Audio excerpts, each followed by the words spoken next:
அவையோர் அனைவருக்கும் என் அன்பு வணக்கம். என் பெயர் கோபா மகதீஸ்ரீ. நான் 8ஆம் வகுப்பு ஆ பிரிவில் பயின்று வருகிறேன். கனவு எனும் சாதாரண ஒரு வார்த்தையை இளைஞர்களின் நெஞ்சில் நங்கூரம் போல பாய்ச்சியவர், சொல்லி சென்றவர்கள் மத்தியில் சொல்லி செய்து காட்டியவர்.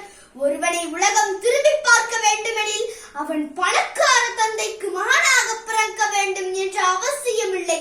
ஏழை குடும்பத்தில் மகனாக பிறந்து கடும் பயிற்சியும் விடாமுயற்சியும் கலையாத கனவும் இருந்தால் வானில் கூட பறக்க முடியும் என்று இந்த உலகிற்கு நிரூபித்து காட்டியவர். இளைஞர்கள் நெஞ்சில் கனவு நாயகனாகவும் கதாநாயகனாகவும் வாழ்ந்து கொண்டிருக்கிறாரே, ஆவுல் பக்கீர் ஜெயினுலாப்தீன் அப்துல் கலாம் ஐயாவை பற்றி தான் பேச வந்துள்ளேன். ராமேஸ்வரம் கடலில் கண்டெடுத்த முத்து, மக்களின் மனதை வென்றெடுத்த கனவு எனும் சொத்து. நாம் வாழ்வில் வெற்றி பெற பூமியில் விதைக்கப்பட்ட வித்து கலாம் ஐயா. கனவு என்பது தூங்கும் போது காண்பதல்ல, உங்களை தூங்க விடாமல் செய்வதே கனவு. முழு பிரபஞ்சமும் கனவு காண்பவர்க்கும் உழைப்பவர்க்கும் மட்டுமே சிறந்ததை வழங்க காத்திருக்கிறது.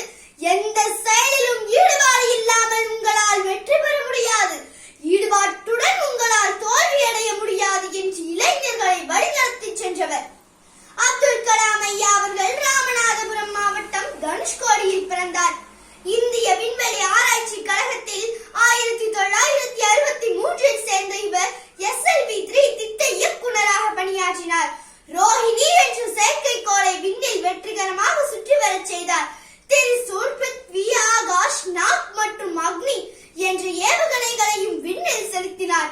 அணுகுண்டு சோதனை நடத்தி வல்லரசு நாடுகளுக்கு மத்தியில் உலக அரங்கில் இந்தியா தலை நிமிர்ந்து நிற்க காரணமான ஒரு மனிதர் APJ அப்துல் கலாம் ஐயா அவர்கள்.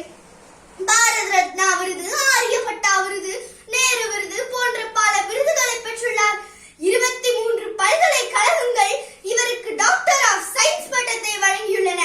21ஆம் நூற்றாண்டின் இணையற்ற அறிவியல் அறிஞன், ஏவுகணை நாயகன், இந்திய மண்ணின் தூயவன், உழைப்பால் உயர்ந்த உத்தமன், பாரத தாயின் தவ புதல்வன், ஏழையாய் பிறந்தவர், குடியரசை ஆண்டவர், மக்கள் மனதில் என்றும்